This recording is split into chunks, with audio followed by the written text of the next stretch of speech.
带你抓事件真相，掌握证据变化。观众朋友你好，欢迎持续加入新闻大白话，我是主持人谭一伦。节目一开始来介绍今天的特别来宾，首先是国际政治专家赖岳谦。主持人好，观众朋友大家好。还有退役少将厉正杰。主持人好，各位观众大家好。以及淡大财经系教授聂建忠老师。主持人各位观众大家好。好，观众朋友，我们看到啊，这场美伊战争是从2月28号开始开战的哈。那当然呢，在5月5号，首次有2艘美军的导弹驱逐舰成功的穿越了荷姆兹海峡，进入到了波斯湾。好，那这件事情当然啊，也可能是一个局势翻转的起始点。好，但是我们看到了伊朗就马上宣布说，美舰在荷姆兹海峡被伊军2飞弹击中。他说啊，在警告无效之后，他们射了2枚飞弹来击中了一艘试图通过荷姆兹海峡的美军舰，导致这个军舰是被迫返航。好，但问题就是伊朗这样讲，但是美军否认有船舰遭到伊朗飞弹的击中。好，美国官员向媒体证实，伊朗的海军没有击中任何美国的舰艇，而且强调这并非伊朗首次发表此类虚假的指控。好，所以就让大家看得更懵了不知道到底谁说的是真的。好，那我们也看到川普马上发话他说啊，针对外传有美国军舰在荷姆兹海峡遭到伊朗飞弹击中，美国中央司令部已经澄清了没有军舰遭到攻击但是他在同一天表示说啊，伊朗曾向一艘南韩的货轮来开火。好，那当然他后来还讲说，这个南韩你干脆跟我一起加入这个护航的行动所以刚刚这画面就是相关南韩货轮这个有起火的状态。好，但是我觉得南韩也是很聪明嘛也不要先做表态青瓦台对此就强调要先查明原因，那同时对于美国的护航行动要求维持审慎的态度。好，但是我们看到现在确实荷姆兹海峡，我们都一直知道它是一个重要的这个关键点那目前看到它再爆火，所以呢，川普自己还说集成了7艘伊朗的快艇，还呛虾要从地球抹去。好，那是川普发文啦他说美军已经集成了7艘伊朗的快艇，而且重创了伊朗的海上力量甚至还说那已经是他们仅剩的。那如果伊朗进一步的攻击在荷姆兹海峡护航的美国军舰，德黑兰当局就会被从地球上抹去。好，那当然我们看到了川普的发文其实有一些漏洞因为过去我们曾经就讲说啊，其实伊朗的海上力量还算有一些库存还算有一些力量存在所以他说是谨慎的那大家也是有很多的问号。好，那当然伊朗的革命卫队也说，过去几个小时并没有商船通过海峡。那美方声称有2艘美国的商船通过海峡的说法，他们也觉得是不实的，所以伊朗的官媒也否认美军有击沉伊朗船只的报道，所以蛮特别的伊朗说他们有击中2艘美国军舰1艘的美国军舰但是美国呢也说他有击沉7艘伊朗的快艇，但各自都否认所以也是蛮有趣的好，那看到了现在呢也是这个美国的2艘驱逐舰通过荷姆兹，那美国这边当然就说啦，我们成功通过了嘛而且这2艘驱逐舰在阿帕奇直升机跟其他飞机空中支援下成功拦截威胁，伊朗的发射所有飞弹跟无人机都没有办法击中任何一艘的舰艇。好，不过现在伊朗对于荷姆兹海峡其实感觉它有一个新的局面也就是它公布了荷姆兹的新地图。好，首先我们看到伊朗说他们已经为荷姆兹海峡的各种情况来做准备，那除了是向美国舰艇开火之外，还有其他的方案，必要时就会采取行动。那甚至这个新地图我们带大家来看一下，他画了这2条线大家有发现吗？中间是荷姆兹海峡。好，那这个是伊朗的海军说，由伊朗武装力量控制跟管理的荷姆兹海峡新区域范围南界就是连接伊朗穆巴克拉克山跟阿联酋富查伊拉南部的连线。好，那西界的部分则是连接伊朗的格什姆岛末端跟阿联酋的乌姆盖万的连线。那这个地图详细的就标述了这个部队目前所掌控的海域范围大概就在这边。那也展现出伊朗在这个地区强硬的军事存在感。所以目前看起来，伊朗对于自己荷姆兹海峡的这个掌握度似乎还算有底气那当然，这个伊朗的外长就会特别的对于川普的自由计划有一些呛虾啦他说荷姆兹海峡发生的种种事件都清楚说明，政治危机无法通过军事手段来解决。所以美国你应该要警惕，别有用心再次拖入了泥沼。那阿联酋也应该要警惕，自由计划其实就是僵局计划。好，所以自由计划这件事情也引发了很多的船公司的讨论，尤其蛮多船东是怀疑这个效果的我们看到希腊的航运公司它的营运长就有直言说川普你这项倡议很模糊。那美国呢等西方国家的军舰引导通航下，其实更容易被伊朗革命卫队盯上跟锁定那有一个经纪公司、船东跟船舶的追踪机构等资料。现有大概是1600艘的船还受困在海峡两端。那一个欧洲的船东认为美伊在海峡必须明确停火，他旗下的4艘船才有办法从海峡脱困。好，所以呢，这个新计划目前看起来恐怕会失灵，因为市场是压9月解封的几率57%超过一半多一点点大家觉得最悲观就是拖到2027年。好，我跟观众朋友讲，2027年那就等于我们的能源在全世界都有问题，尤其亚洲国家。所以这到底怎么解呢？那当然现在川普下不了台阶他目前还继续这个陷入赫姆兹的泥沼当中。我们先问将军怎么看？这场仗这不管是当陷于罗生门美国的军舰说他没有被打到但是伊朗说他发射了2枚导弹，命中了美国的驱逐舰那不管打到或者是没打到，但是我觉得伊朗都达到他的战略的目的。虽然说战术没有一定成功，可是战略目的他却达到了。什么是战术目的呢？战术目的就是他持续要封控荷姆兹海峡，让荷姆兹海峡的这些油轮或者是货船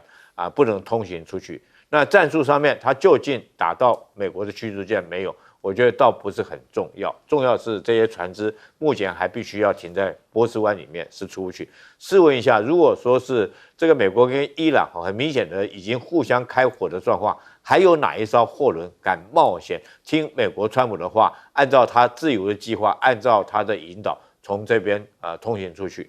这个是我第一个，我先讲这个伊朗他达到他战略上的目的。第二个，我们看这次的开火，在战术上面来讲的话，那伊朗究竟有没有可能击中美国的驱逐舰？我个人的认为是不大，应该是没有。为什么我这样认为呢？因为你要击中一艘驱逐舰，事实上并不是那么容易的。如果说以伊朗的导弹的性能，除非他真的是获得了解放军提供给他的 CM 这个208那款，也就是鹰击21导弹，因为它是超音速导弹，那大概还有可能可以命中。如果说只是纯粹他们自己研发的导弹，那我认为说是这个以舰艇上面它有很强的一个防护能力，包括到这个中程的，它可能有防空的飞弹，它就专门打这个你攻击它的这个飞弹它去拦截。这个弹对弹的拦截，那如果说你突破再近的话，它还有方阵快爆，那1分钟射速这个都好几1分钟的射速都上千发的，所以即可你接近它就自动射击把你打掉了。所以你真的要命中美国的军舰来讲并不是那么容易的。那如果说你是用这个无人机要攻击美国的这个驱逐舰，我觉得难度可能会更高没有那么简单。那我们看到美军到底有没有击沉伊朗的快艇？我认为我的研判是应该是有的因为这次美军我们看到川普讲他的所谓自由计划，他总共要动用100架的陆基型以及海基型的各型飞机，还有15000名的这种官兵这个陆基型是什么飞机？我认为就是阿帕奇这种直升机，它前面那门的快炮，事实上射速是非常快的。打快艇可以说，这个头盔你戴上去以后，你眼睛看到哪里，那个炮就指向哪里。其实要躲掉是很难的。在海面上面，你那个船的速度再怎么快，你绝对没有直升机快，而且它居高临下更容易击中你。这是我认为他讲的陆基型。然后第二个，它海基型的可能就是它这个林肯号航母上面的 F-18这一类战机。那我们不可讳言，以美军这个武器的强，如果纯粹就武器的性能来讲的话，它确实有它一个功能在。所以我认为说是击沉这个伊朗的船只的可能性是很高的。所以我对这次的行动，我认为说在战术上面，这个美国可能胜利了。可是美军输掉的是战略那伊朗可能是在战术上面他可能失败了，可是在战略上面他是成功的。那试问一下，如果说美伊双方都开火，我们就看到昨天这个一传出这种新闻的话，美国的4大指数马上应声下跌。那后续来讲，解封是遥遥无期。现在我想说，在这1700艘被困在波斯湾里面的船只的船东，一定会给美国川普很大一个压力，因为这些船东包括各国的船只都有。那这些船在里面，他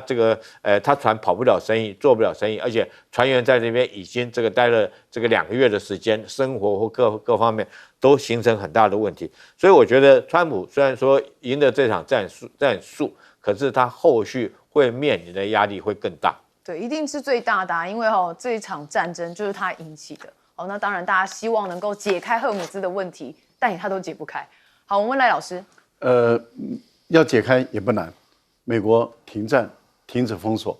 交换伊朗停止封锁然后再谈赔偿的问题，这样的话可能就可以解开了但是问题就在于都不愿意最主要是原本伊朗愿意，美国川普后来又反悔因为最早说我们停火了，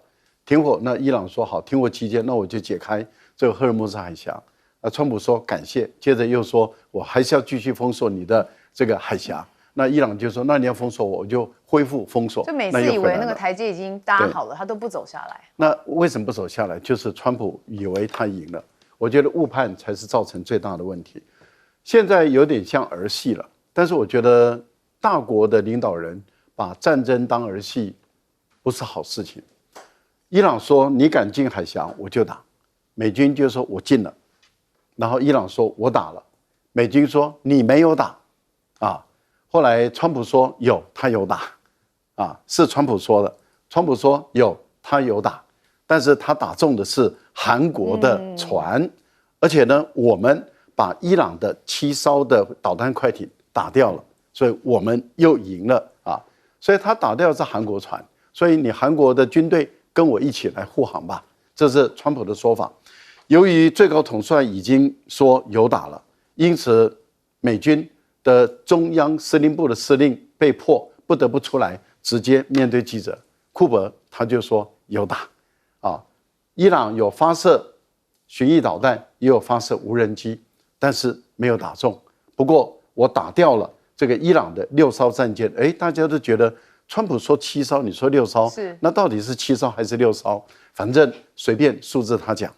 那理论上讲应该以军人为主，因为军人比较清楚知道打掉几艘。川普的数字可能有点障碍因为他的数字常常变那一下子不知道多少，一下子不知道多少，我们也都搞不清楚了。那但是应该以职业军人为主，因为他知道具体打掉几艘。但是伊朗说不对我有打到你的导弹驱逐舰然后这个美军说我确实没有被打到那也但是问题就在于之前说谎，后来说他有被打但是没打到，那到底有没有被打中？那这个要待证明。伊朗你要提出证明来，美军你要自清。我讲这2点，自清最简单的方法就是公布照片嘛，公布即时的照片，也就是说你是拿2艘导弹驱逐舰穿过这个海峡，你把它公布出来给大家看，然后你说你看我现在还是很好的，没有坏掉，那就代表伊朗说谎。我觉得这个东西都是不难去解开的，但是都没有人要解开。好，那川普在这个伊朗打之前，川普就威胁伊朗说你敢打的话我就把你从地球表面抹去。结果伊朗打了，到现在为止川普还是没有把伊朗从地球表面抹去。那我们就在问，那川普要怎么样把伊朗从地球表面抹去？那一定要用核弹。可是问题就在于你要从哪边运核弹？你要从德国那边来运核弹，要不就是要从土耳其那边来运核弹，你不可能从本土来运核弹。问题是德国要不要让你去运核弹？土耳其说你核弹要运离开的话，要经过我同意，所以这又被僵住了。好，最后一个问题是什么问题呢？确实有2艘马士基的船通过海峡了。那他就是说，美国是不是护航成功？不是，是因为那2艘船确实是在护航下能够成功的离开海峡，但是那2艘船是帮美国运军事物资的船，所以美国必须要保护他离开。可是韩国没有帮美国运军事物资，韩国就被打了。好，聂教授怎么看 ？OK， 大家都知道这个川普真的是一个非常厉害的人，他当这个领袖也非常的厉害。但是我觉得他从小到大都有一个梦，他的梦有一个字就是要赢，要 always win。来，刚才有讲到，他说他赢了。当然，你也看过他这1987年的这本书啊，里面讲的这个交易的艺术里面讲，他永不认错，那死不认输，所以他是不会输的。重点是话语不会输，但是形式和实质上。你形式上你永远说你不输，但实际上有没有输？其实我们从很多端倪就可以看得出来。川普从2月28号之前谈的所谓的4个条件，要伊朗怎么样？第一个呢，去核；第二个呢，去导弹；第三个，荷姆斯海峡等等的。他讲了4个东西，不能支持你的代理人啊，这个等等。结果最后到现在全部没拿到，甚至我觉得他输到在这个地方输得蛮惨的，就是他提的有6个准，就到了10点。现在都是伊朗在提，为什么呢？伊朗好像那喊价越喊越高，甚至喊出说30天内呢一次要解决所有的核心问题。这里面呢，其中有一个呢，就跟我们现在谈的议题有关，其实跟荷姆斯海峡的封锁非常有关。好，我先讲一下那这个荷姆斯海峡的确非常重要，其实它对伊朗是非常非常之重要。当时伊朗他也错判一个问题，他以为只有他能控制这边能不能封锁，他也没有想到4月13号。这个川普会丢出一个美军来封锁这个荷姆斯海峡这个举动，我觉得这个是一个聪明之举。从美国的角度来讲，因为他这个是能够反锁喉这个伊朗他的经济命脉的，这的确是比他经济制裁还严重。所以他这个提出14点要求里面，虽然他喊价很高，但有一个就叫做解除海上封锁。为什么伊朗急了呢？因为伊朗对他来讲，这个封锁对他的命脉、经济命脉，将来后面赖以为生的这个石油的输入，的确很有影响，因为他变不能自己控制了。不过我现在要讲的刚刚在争议这个，你打扫几艘，打了我几件七个，等到我打了你这个是真是假，这谁是棒人？还有，我觉得这不是最重点，因为真假不是重要。我觉得一个穿皮鞋高高在上的人，现在跟一个草鞋在路上的这个莽夫在斗的时候呢，现在你去跟他争这种有啊没啊的事情，很无聊，你不觉得吗？怎么一个国家，尤其是一个国际中最大的G1的大国的领袖，去跟一个小国去争议这个东西？我觉得现在是格局的高低。这个不但是现在看起来这个伊朗喊价越喊越高，而它的格局在美国来讲越来越低。我就要讲的一个就是，当然这时候你会发现，他在荷姆斯海峡要封锁，的确会锁这个伊朗的命脉，所以伊朗当然现在要用策略，也要想方法去解套。但是他砍到一个自由计划，我必须讲一下，这是一个非常 ridiculous 的事情，也就是很荒谬。请问一下，美国现在的信用还在哪里？到底谁会信任他？从美国的角度，他的能力已经慢慢衰减，他这次消耗战也打得很惨。第二个，他很多事情都从自己的利益先开发，所以其他的船东，请问他要如何信任美国？这是现行最严重的。各位想想看，当两边战争的时候，请问一下，伊朗有没有反击？有，他对等反击，打到哪些？像曾经美国想要保护他的卡达。这个乌代尔机场，那你去看那个沙特的那个苏丹王子机场，你看到巴林的海军基地是不是都被打了？对，所以你越有美国关系，你更惨。所以传统怎么相信你呢？所以这自由计划，我觉得是蛮荒谬的。所以很多人才说中东过去美国的盟友，其实现在对美国的信任度是正在瓦解。好，我们休息一下，马上回来。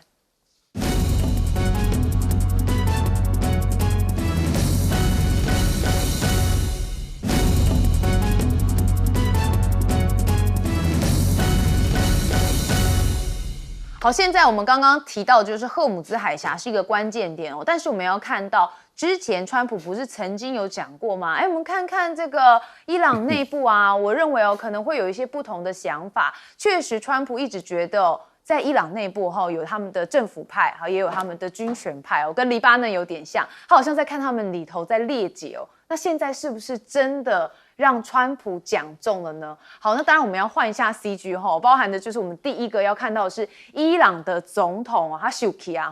他是怒轰说革命卫队擅自攻击了阿联说简直疯了原来这是伊朗的总统他暴怒抨击了革命卫队那就是政府攻军队嘛好说阿联发动的这个飞弹跟无人机攻击完全不负责任，更紧急要求会见了最高领袖穆杰塔巴，希望借此来施压革命卫队立即停止攻击波斯湾国家，那不希望局势进一步的恶化。好，那这件事情到底是什么呢？我们就大家来看哦，这就是阿联哦遭到伊朗15枚飞弹的袭击哦，最大港口也窜出了火柱画面哦。那带大家来看一下这个曝光了。好，那这是阿联他们指控伊朗发射了数十枚的飞弹跟无人机攻击他们的国营油轮跟境内最大港口，还有间石油储存的富查伊哈石油产业区。好，那石油设施陷入大火，而且造成了3人送医。好，不过一轮看一下外媒哦，他是说阿联的防空系统是有成功拦截这15枚的飞弹，还有所有的无人机，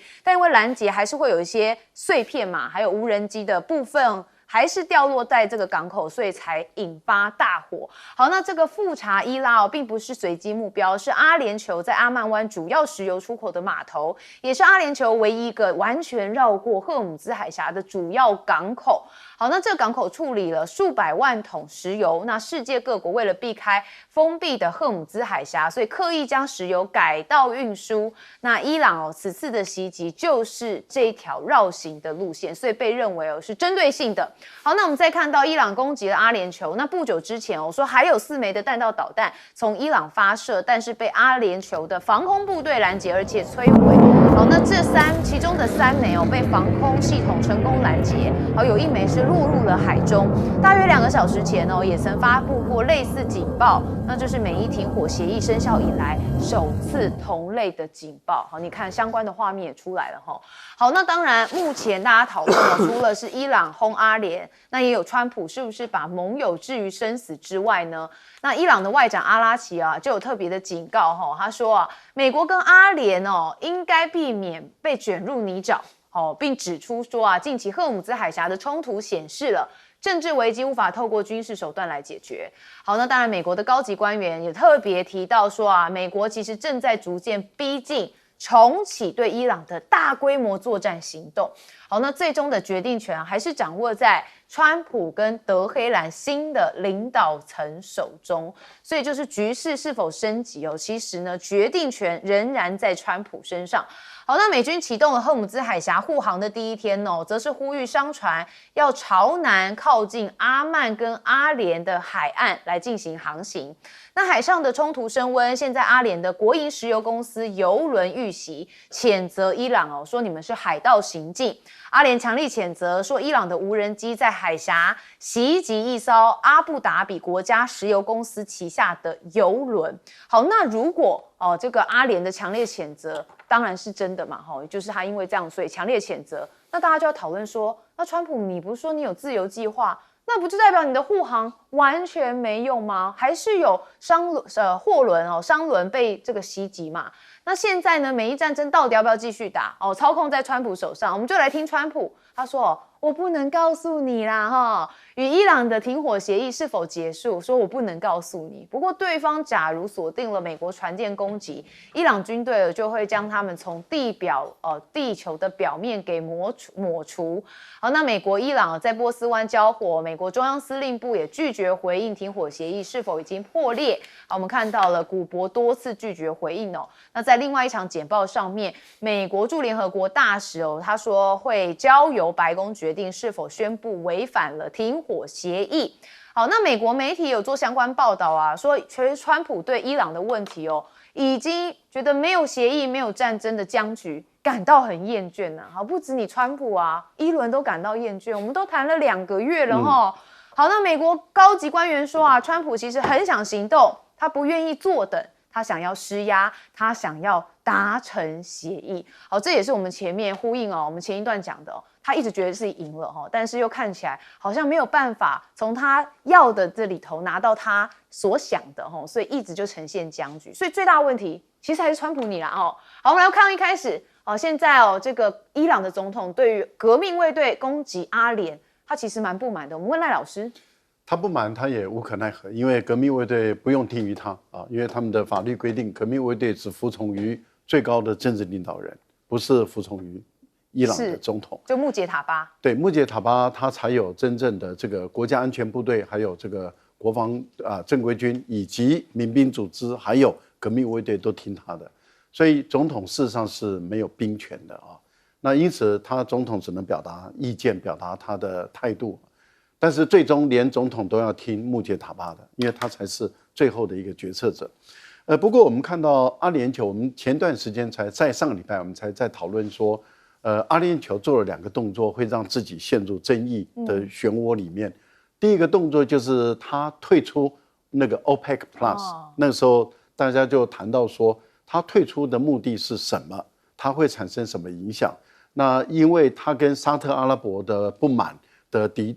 这种相互之间的这种不愉快已经浮上水面了，然后他自己本身要退出来啊，这是当然对外的外交来讲，他不会这么承认，可是所有的分析都是指涉朝这个方向走。第二个呢，他做了一个我们也在上礼拜也在讨论的，就是他接受以色列的协助建立铁穹计划，也就是以色列把铁穹拉到阿联酋去了，所以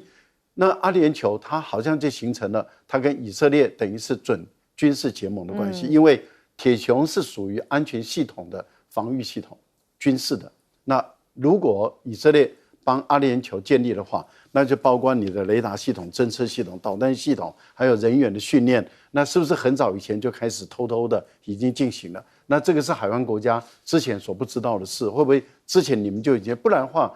你不可能说我没有用过这套系统，我马上就能够上手，不可能的。要不就是谈蛮久的啦。对，要不就是以色列的教官已经进入阿联酋，这是很大的一件事。好，结果我们看到阿联酋就被打了。阿联酋被打是事实，因为有图有真相，而且有见证者，所以阿联酋的船被打，炼油厂被打，储油槽被打，这是事实。但是问题就是谁打的？那革命卫队说不是我打的，那伊朗的有一部分的人说是以色列栽赃抹黑我，那以色列说怎么会是我打？我的位置根本不在那边。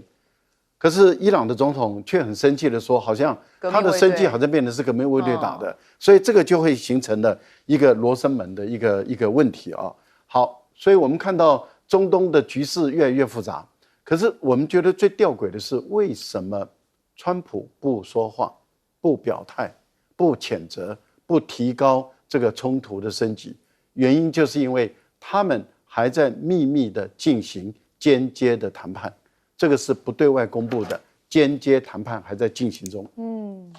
好，将军怎么看？伊朗是一个很特殊的国家，它有2支军队，一支是叫它的国民军哈，就政府的编制的部队，另外一个是纯粹宗教的部队，就是我们常常听到的革命卫队哈。那革命卫队纯粹就是宗教领袖，但是这个革命卫队他自己本身也有陆海空3军，他都有。那这支部队他是不听总统指挥的，他只听他最高领袖指挥的。从这次我们看到伊朗总统怒了哈，这个大家不要觉得奇怪，为什么这个你自己的这种你自己国家的军队去打了人家以后，你去生气说你们这些人疯了，你们为什么要去打阿联酋哈这个国家？那我们以前这个美国哈，这个国力强，他想打谁他就想打谁。那现在伊朗就变成什么样？伊朗就变成说，这个你要打我，我就打阿联酋哈，就造成这个所谓的在战略上面对美国采取一种制衡的功能。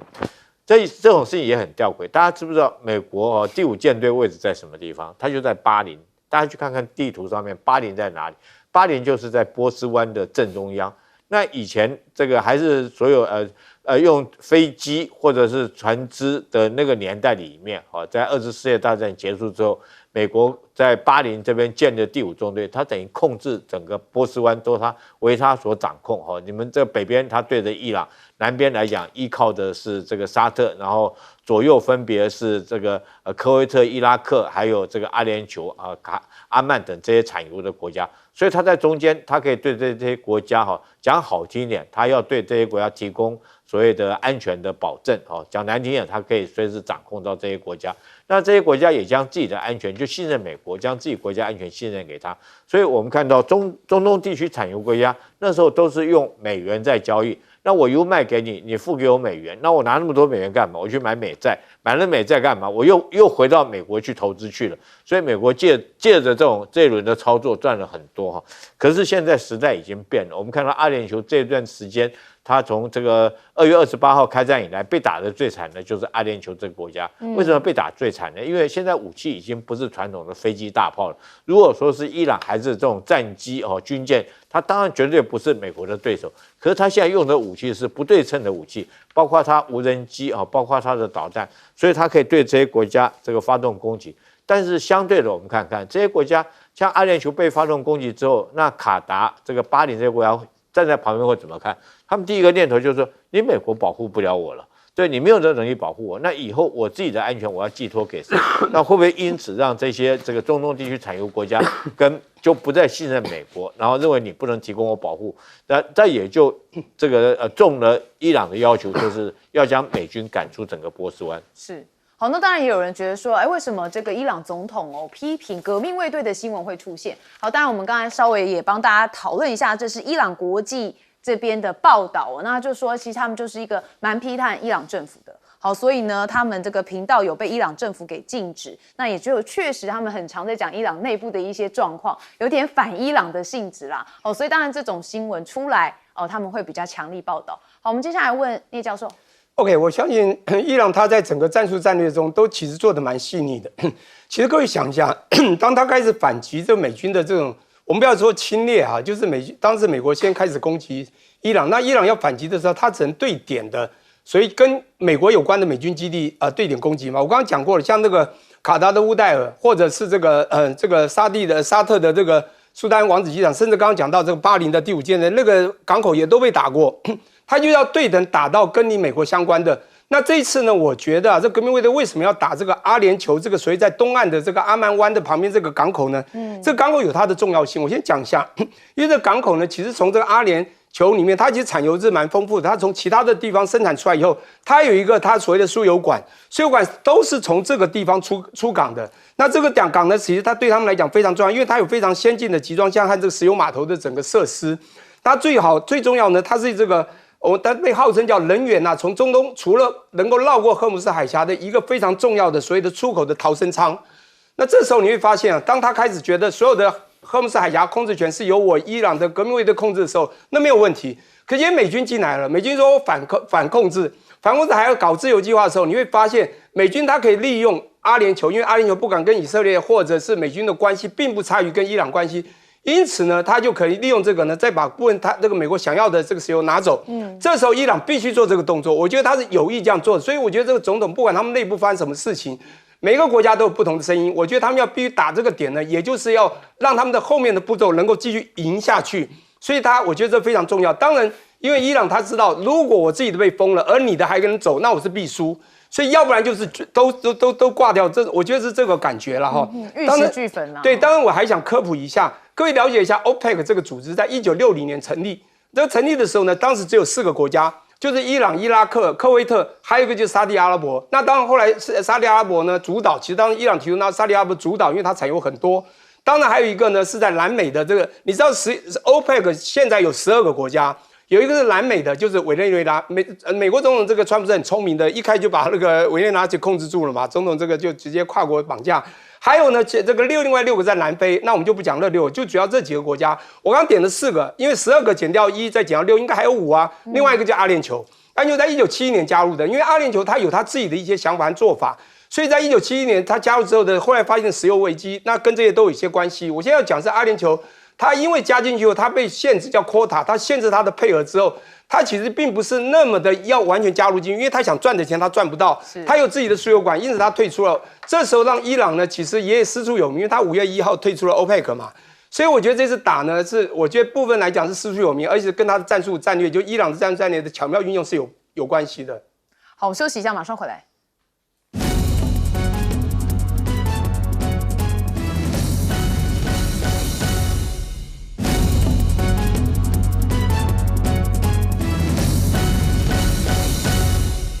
好，虽然现在美伊战争还不见一个终点，但是大家关心的议题还有另外一件大事啊，就是5月中马上就要举行的川习会。好，所以我们看到美国的财政部长贝森特突然又讲话啦，说啊，川普不会再因为伊朗战争再推迟访问中国了哈。好，那也确实啦，都已经推迟过一次了，再推迟第二次哦，对双方也都不好嘛哈。好，所以川普在1号的时候曾经表达说啊，尽管美伊谈判陷入僵局，他还是会按照计划在5月中的时候来访问中国大陆。好，但是现在啊，就发现说中国大陆频频表态，而且还画出了底线，所以川习会恐怕会有3个议题来浮现。第一个就是台湾问题、经贸问题、伊朗问题。好，那川普这一次访中啊，只有36个小时哦，比我们的赖总统还要快速哦。赖总统去史瓦蒂尼还要更快。好，象征性的意义啊，似乎大于实质。所以我们之前也曾经讨论到嘛，不管是美方或者是中方哦，他们的磋商非常频繁。当然因为2国元首也没办法谈论太多啦哈，所以呢，有人觉得啊，很难在上述的3大议题当中达成突破性的共识。好，那 CNN 则是认为说，习近平手握2大王牌哦，也就是美国因为伊朗战事失利嘛，所以呢削弱了议价地位。那川普就面临了期中选举的压力，北京也试图以中国庞大的市场跟稀土供应的主导地位来换取川普的关键让步。那当然哦，有人觉得是有反对台独，追求长期的美中稳定关系等等。那现在华府智库的东亚计划主任呢，他认为有关伊朗的问题哦，那更多会取决于美中关系的发展，而不是取决于解决伊朗战争的本身。好，目前我们要关心的就是啊，到底这次川普去到中国谈论伊朗上面会有什么样子的火花呢？我们从贝森特的话语先来看一些端倪哦，因为他就特别讲说，华盛顿会密切的关注中国是否加强跟伊朗的外交努力，那促使伊朗开放赫姆兹海峡，同时又矛盾的强调美国这条战略水道拥有绝对的控制权。所以呢，贝森特是希望中国帮忙哦，要解封海峡。那有人就觉得现在美国是不是想揪出伊朗背后的靠山，好像在这个隔山敲虎的感觉好，那伊朗战事阻断了赫姆兹海峡的能源运输，使得中国等原油进口国面临了防止国内供应短缺的压力。那美国为了迫使得黑兰结束战争而加大施压，对加工伊朗石油的中国炼油企业来实施制裁。那中国已经要求企业不要遵守美国针对相关民营炼化企业的制裁那当然对于美国的制裁体制也会构成一个考验。那华尔街日报则报道，美国也把目标对准了是茶壶炼油厂的这个中国民营炼油厂这吸纳的都是伊朗出口的这个石油，所以有如为伊朗提供资金的救生圈。那目前呢，华府的智库研究员也特别讲美国在应对冲突时采取了多重目标的策略。那美国官员则说现在有情报显示有企业可能试图向伊朗运送肩射弹、飞弹，还有民用的两用物资。那中国这边则是说他们对于军品的出口才审慎态度。那不管如何，反正就是他们觉得北京在玩2面手法就对了。好，那川普现在他是还没有到这个北京嘛，但是要出发之前，还是不忘先呛习近平说我们美国的 AI 实力绝对遥遥领先中国啦。那现在川普政府好像也是担心审查新的模型，怕这个新的模型流入到中国的手中那关键就是希望这个技术领域要维持对于中国的领先优势。那大摩也续看好中国 AI 的路径说性价比，也就是 CP 值的叙事。那预料美中的 AI 差距收窄只有3个月的时间所以你可以看到接下来就是川普所谓的 G2 又要见面了。那看起来在整个局势上面恐怕又有一些不赶快。好，我们看到一开始的财长他说不会因为伊朗战事再推迟一次。我们先问赖教授。还有不到10天那川普就要去北京访问了。川普一直在吹风了，说会有很惊奇、令人惊奇的、很精彩的一个36小时能多精彩？他认为了那他也一直希望能够把中美的关系能够吹风吹得高一点先遣部队已经到了因为这是大事嘛，所以他的西摇拐的运输部队已经把这些国务院还有各部门的白宫他们总统所要用的还有安全的这些隔离的所有的事情，所有的隔离就是隔音了，因为他们有很多通讯的秘密都要经过这个部分里面来，都已经开始在打造在建立。但是我们为什么大家都普遍不是很看好？如果2个国家的关系很稳健然后是要一种很正规的访问的时候，我们会看到，就是说两个国家都有一种大战略思考。那在大战略思考中要怎么去对接？各个部会的首长他们就会开始事先铺路了，不断的在磋商。例如说，外交部长跟外交部长之间啊，财政部长跟科技的各方面、农业的，如果有很多的层面要合作的话，他们就会有很多的对接都出现了。但是你看这一次里面，农业也没有合作的空间，科学也没有，学术的文化也没有，教育的也都没有，什么都没有的情形下，只剩下的那就是一个佩森特。可是问题就在于，美国的总统是要到大陆去访问，结果他的国务卿到目前为止还踏不进去中国大陆一步。那一般来讲，一个国家的元首要去一个大国访问的时候，他的外交部长都是会先到，先到以后，先把所有的事情都搞定，然后接着就先遣部队，他们到以后就开始执行嘛。可是你看现在连这个卢比奥连北京都进不了，后来是找那个共和党议员嘛。对，那议员能做什么呢？而且大陆这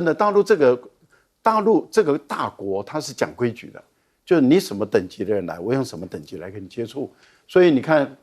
跟贝森特讲话的绝对不是王毅嘛，一定是这个何立峰所以你会看到一定都是这样对等的。那这一次王毅跟卢比奥有两个人有讲上话，在电话中有讲上话。讲上话的时候，王毅就讲得很明白了，就是说台湾问题是中国的核心利益。那我们一直不断的强调，在国际政治学里面，这个是很严格的界定。